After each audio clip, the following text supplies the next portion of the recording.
আসসালামু আলাইকুম। আজকে আমি আপনাদের সাথে যে রেসিপিটি শেয়ার করব তার জন্য আমার লাগবে প্রায় 250 গ্রামের মতো লটিয়া মাছ এবং এতে দিয়ে দিব 1 চিমটি হলুদের গুঁড়ো,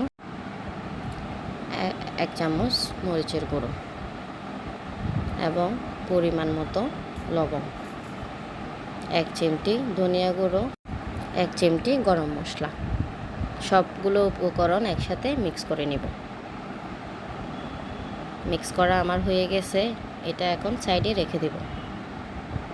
এবং একটি পাত্রে আমার লাগবে 1 কাপ ময়দা, 1 চিমটি হলুদের গুঁড়ো, 1 চিমটি মরিচের গুঁড়ো, 1 চিমটি লবণ, 1 চিমটি ধনিয়া গুঁড়ো।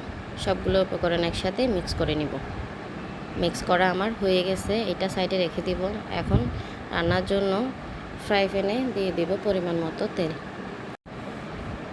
এবং যে ময়দাটা আমি মেখে রেখেছিলাম সেটা মাছগুলোর গায়ে ভালো করে লাগিয়ে নিব এবং একটা একটা তেলে দিয়ে দিব।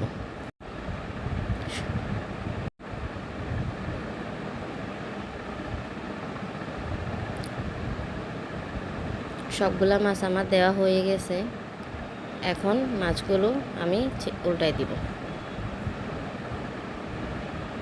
উল্টানো হয়ে গেছে আমার, দেখতেই পাচ্ছেন আমার মাছটা হয়ে গেছে। মাছটা অনেক ক্রিস্পি হয়, খেতেও অনেক মজা হয়। Thanks for watching my video.